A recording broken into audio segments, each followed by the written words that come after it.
My name is Makeba Davis, and today's presentation is about writing with rough drafts.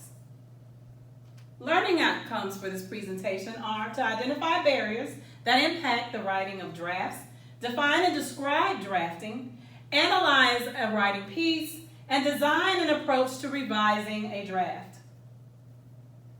Take a look at this young man. Does he look familiar? Maybe he's a student in your classroom. Maybe he's actually you. I've seen this look before. I've had this look before. When it comes to writing, there are barriers that prevent us from actually committing the act. What are some of those barriers? Sometimes it's our mindset. Sometimes it's whether or not you have enough content knowledge in regards to teaching the writing to our students. Sometimes it's whether or not the students have a clear understanding of the writing process. Maybe you have some ELL students in your classroom, and there's a language barrier. It could be cultural perspectives that we as teachers may have formed for our students. It could be motivation. It could be the lack of ideas or focus. Or it could just plain old be the fear and intimidation you feel when you're asked to write a writing piece. Take a moment, think, pair, and share with a partner about your thoughts regarding those barriers. Maybe you have some of your own.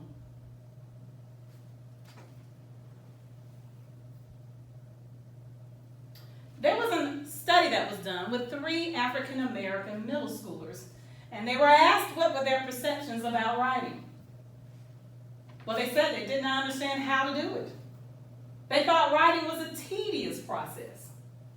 Formulating ideas was very difficult for them.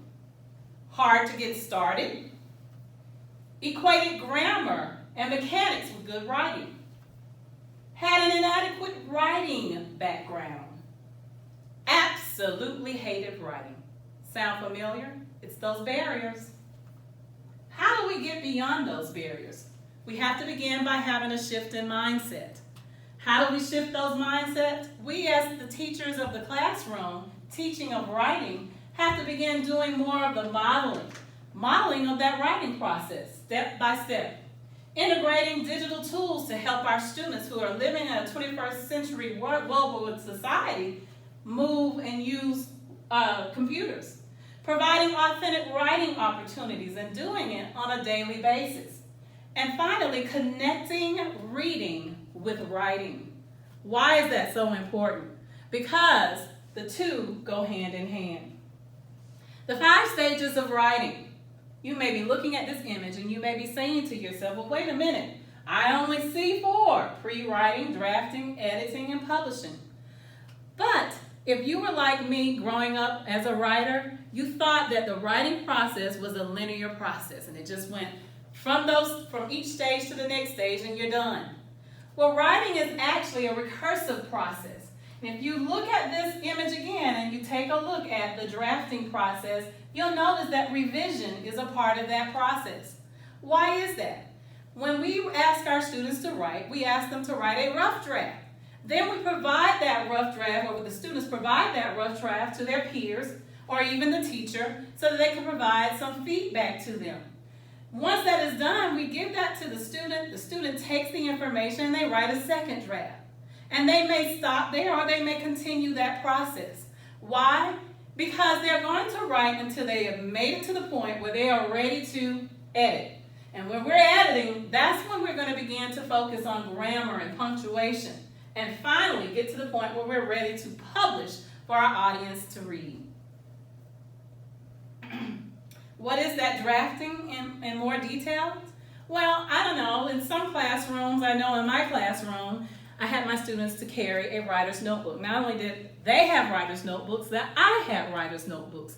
So whenever we talked about pre-writing, we wrote in our notebook. Whenever we talked about drafting, we wrote in our notebook. And we jotted down ideas, okay? And so we ask our students to look in that writer's notebook, pull out an idea, and then we may work with our students and say to them, okay, let's talk about drafting. What does a draft entail?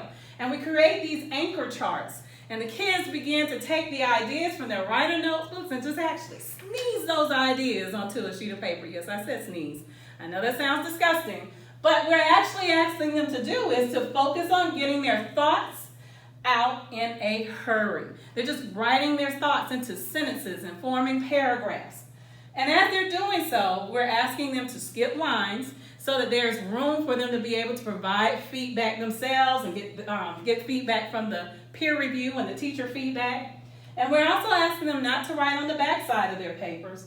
And don't worry so much about spelling and grammar. I used to tell my students that all the time. Don't spend all of your time on that.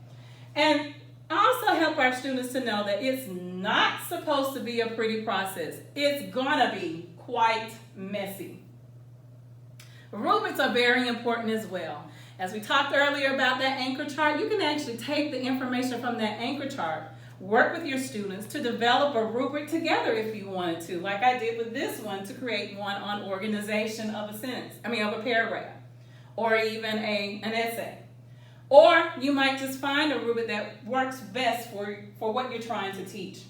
Now we're going to take a minute and we're going to look at an actual draft. And I'm asking you to read this to yourself as I read it aloud.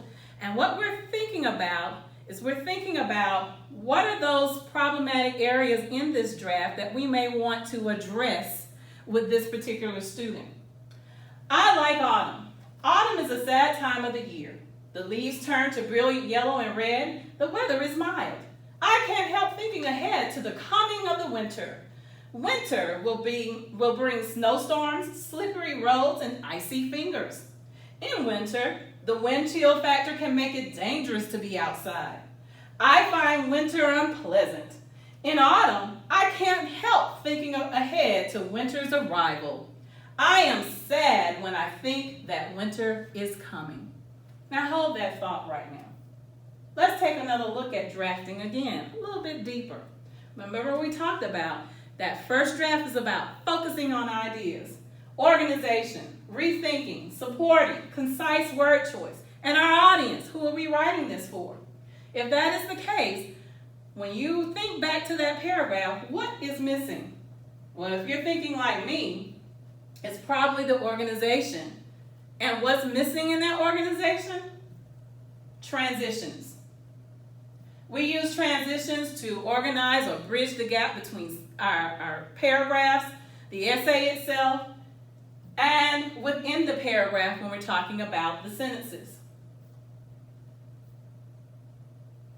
So now that we've analyzed this and determined that our transitions is an area that we want to focus on, the next thing that we would like to do, is now think about, there are several strategies now I can think of that I can use to make a lesson plan that's going to help support the student. But before we do that, you look at your class and say to yourself, is this one student? Is this a small group of students? Or is this the whole class? Because if it's the whole class, then I might want to consider teaching another mini lesson using an anchor chart that redefines what transitions are and actually gives some examples of those words. And then I might want to share some writing samples during that process, what good writing looks like. In addition to that, you may even have the student themselves to reread it aloud like I did so that they can see for themselves, you know what, that doesn't quite sound right. Maybe I do need to add some of these transition words. In addition to that, having the students pair up together. Now, why is peer review so important? Now, peer review is so important because in cumulative arts, you have listening, writing, and speaking. When you can speak to someone, listen to someone, and write about it, it helps to commit to from your short-term memory to your long-term memory what it is that you're trying to learn. And so peer review becomes very important to our students to be able to have that type of dialogue and conversation. That teacher feedback validates the students and helps to support that student. But it's not about taking a red pen and writing up that paragraph, but it's actually about allowing that student to read it and see what changes need to happen with their paragraph within themselves.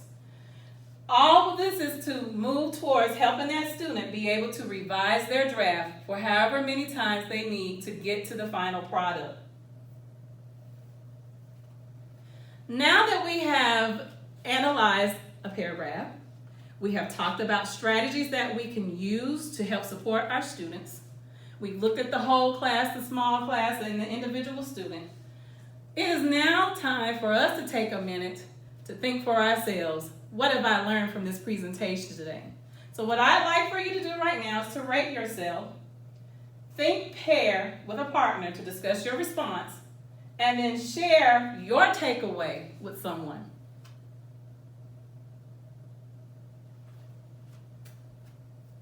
I'd like to leave you with this one thought.